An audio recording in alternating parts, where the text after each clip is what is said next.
मुझे तब पता चला कि ये लिंच शब्द की व्युत्पत्ति, इसका जन्म कहां हुआ।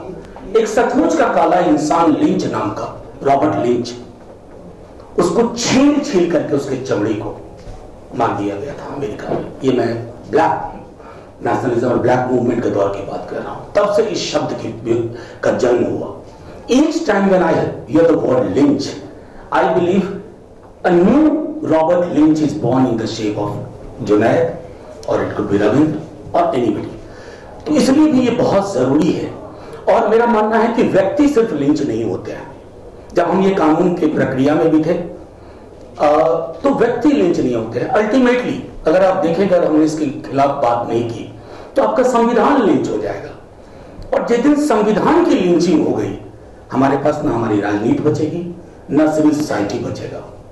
अगर एक नफरत और हिंसा से प्रेरित भीड़, और माफ कीजिएगा, अगर गोपाल गांधी के खिलाफ, क्योंकि उसी लिंच भीड़ का हिस्सा मैं ट्रोलिंग में दिखता हूं, गोपाल गांधी पर अगर हो, मैं गोपाल जी को जानता नहीं, लेकिन मैं इतना जानता हूं कि ये मुकाबला है हे राम और जय श्री राम के बीच का। तो आप हम सबके लिए ये मानव सुरक्षा कानून इसलिए जरूरी है कि इसलिए नहीं कि ये हुकूमत ऐसा कर रही है, बल्कि इस हुकूमत के हाथ से भी चीजें निकल जाएंगी।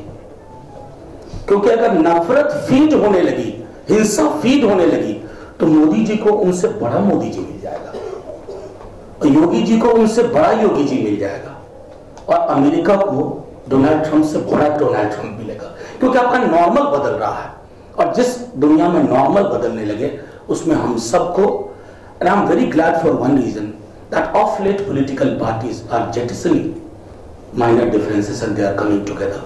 We need to come together, not because it's a question of our existence, it's a question of existence of certain values.